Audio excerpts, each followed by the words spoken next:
जय शिवराय मित्रांनो शेतकऱ्यांना शेती करत असताना विविध धोक्यांना सामोरं जावं लागतं। याच्यामध्ये शेतात जात असताना होणारे अपघात असतील, विहिरीमध्ये पडून अपंगत्व येणं, मृत्यू होणं, वीज पडणं, विजेचा धक्का लागणं, सर्पदंश असेल किंवा इतर काही कारणामुळे जनावरांच्या माध्यमातून इजा पोहोचवणं असेल, जर काही अपंगत्व आलं, जर शेतकऱ्याचा मृत्यू झाला तर अशा शेतकऱ्यांना या ठिकाणी आधाराची गरज असते, त्यांच्या कुटुंबांना आधाराची गरज असते। आणि मित्रांनो, याच्यासाठी राबवल्या जाणाऱ्या गोपीनाथ मुंडे शेतकरी सुरक्षा सानुग्रह अनुदान योजना या योजनेच्या संदर्भातील एक सविस्तर आणि महत्त्वाची अशी माहिती, ज्याच्यामध्ये अर्ज कसा करायचा, याचे वैशिष्ट्य काय, उद्देश काय, याच्या अंतर्गत लाभ काय दिले जातात, हे सर्व समजून घेण्याचा प्रयत्न करणार आहोत। मित्रांनो, 2005 पासून शेतकरी अपघात विमा योजना राबवली जाते, ज्याच्यामध्ये 2008-9 मध्ये बदल करण्यात आले, 2010-11 मध्ये बदल करण्यात आले, 2014 मध्ये ही योजना पूर्णपणे बदल करून याच्यामध्ये विमा योजना ही राबवण्यात आली। परंतु ही विमा योजना राबवली जात असताना सुद्धा शेतकऱ्यांना मिळणारे फायदे याच्यापेक्षा शेतकऱ्यांना होणारा मानसिक त्रास हा जास्त दिसून आला। विमा कंपनीच्या माध्यमातून दावे फेटाळले जात होते, मोठ्या प्रमाणात कागदपत्राची मागणी केली जात होती, शेतकऱ्यांना या विमा मिळवण्यासाठी खूप मोठ्या प्रमाणात मशक्कत करावी लागत होती। आणि याच्यासाठी राज्य शासनाच्या माध्यमातून या योजनेमध्ये पूर्णपणे बदल करून आता राज्यामध्ये गोपीनाथ मुंडे शेतकरी सुरक्षा सानुग्रह अनुदान योजना ही योजना राबवायला सुरुवात करण्यात आलेली आहे, ज्याच्यामध्ये आता कुठल्याही कंपनीच्या माध्यमातून, विमा कंपनीच्या माध्यमातून ही विमा योजना न राबवता शेतकऱ्यांना जर काही इजा झाली, जर काही अपंगत्व आलं, जर मृत्यू झालं तर त्याच्यासाठी दिलं जाणारं सानुग्रह अनुदान हे राज्य शासनाच्या माध्यमातून डायरेक्टली दिलं जात आहे। मित्रांनो, अपघातग्रस्त शेतकऱ्याच्या कुटुंबांना आर्थिक सुरक्षा प्रदान करणं, शेती व्यवसायातील धोके कमी करणं, शेतकऱ्याच्या त्याच्या कुटुंबाचं मनोबल वाढवणं, अशा प्रकारचे अनेक उद्दिष्ट घेऊन ही योजना राबवण्यासाठी मंजुरी दिलेली आहे। मित्रांनो, योजनेमध्ये आपण जर पाहिलं तर राज्यामधील जे काही शेतकरी असतील, असे शेतकरी आणि यांच्या सोबत जे काही वैतीधारक खातेदार असतील शेतकरी, त्यांच्यासोबत त्यांच्या कुटुंबातील एक खातेदारक, ज्याच्यामध्ये आई, वडील, पती, पत्नी, मुलगा, विवाहित मुलगी असे जे काही सदस्य असेल, हा सदस्य सुद्धा या योजनेच्या लाभासाठी पात्र असणार आहे। याच्यामध्ये जे काही अर्जदार शेतकरी असतील किंवा ज्या शेतकऱ्यासाठी योजना राबवली जाते, त्याच्यामध्ये शेतकऱ्याचं वय हे 10 ते 75 वर्ष दरम्यानचं असणं गरजेचं आहे। याच्यामध्ये आपण जर पाहिलं तर अपघातामुळे जर मृत्यू झाला किंवा दोन्ही डोळे, 2 हात, 2 पाय अशा प्रकारचं जर अपंगत्व आलं तर त्या शेतकऱ्याला 2 लाख रुपयापर्यंतची आर्थिक मदत दिली जाते। याच्यामध्ये 1 डोळा, 1 हात, 1 पाय जर निकामी झाला तर त्याच्यासाठी शासनाच्या माध्यमातून 1 लाख रुपयापर्यंत सानुग्रह अनुदान दिले जातं। मित्रांनो, याच्या अंतर्गत आपण जर पाहिलं तर शेतकऱ्याला असा अपघात झाल्यानंतर किंवा शेतकऱ्याचा मृत्यू झाल्यानंतर त्याच्या कुटुंबातील सदस्याला एक विहित नमुन्यातील अर्ज सादर करावा लागतो। अर्जाचा नमुना सुद्धा आपण या ठिकाणी पाहू शकता। हा विहित नमुन्यातील अर्ज आपल्या तालुका कृषी कार्यालयामध्ये या ठिकाणी सादर करावा लागतो।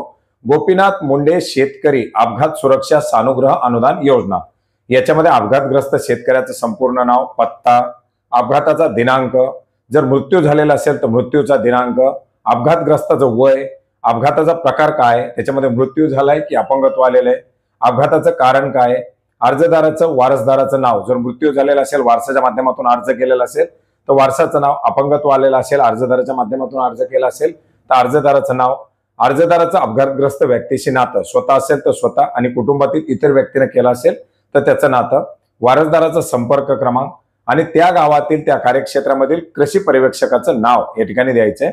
याच्यामध्ये प्रति तालुका कृषी अधिकारी, तालुका, जिल्हा, जिल्ह्याचं नाव आणि याच्यामध्ये प्रस्ताव सादर करत आहे।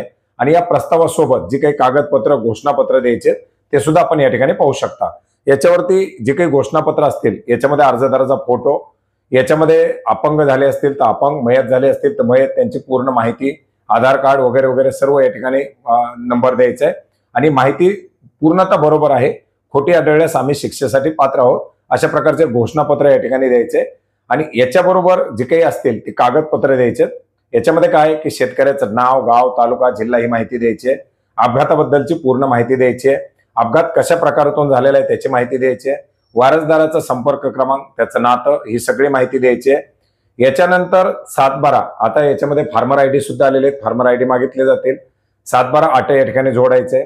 मृत्यू झालेला असेल तर मृत्यूचा दाखला, अपंगत्व आलेला असेल तर अपंगत्वाचा दाखला, ज्या केसमध्ये FIR ची जरूरत असेल त्या ठिकाणचा FIR आहे, घटनास्थळाचा पंचनामा, पोलीस पाटलाचा अहवाल, अशा प्रकारचे जे काही पोस्टमॉर्टम मृत्यू झालेला असेल त्याचा रिपोर्ट, जर गाडीवरून शेतात जाताना जर ऍक्सिडेंट झालेला असेल तर त्याचं ड्रायव्हिंग लायसन्स, अशा प्रकारची बाबी या ठिकाणी कागदपत्र लागणार आहेत.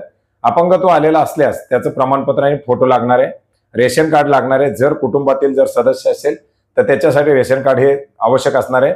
अर्जदाराचं स्वयं घोषणापत्र, आपण जो नमुना पाहिलाय तो, याच्यामध्ये हे कागदपत्र पूर्णपणे या प्रस्तावासोबत जोडून हा प्रस्ताव तालुका कृषी अधिकारी यांच्याकडे या ठिकाणी सादर करायचा आहे. अपघाताच्या स्वरूपानुसार ही आवश्यक कागदपत्रे या ठिकाणी बदलत राहतात.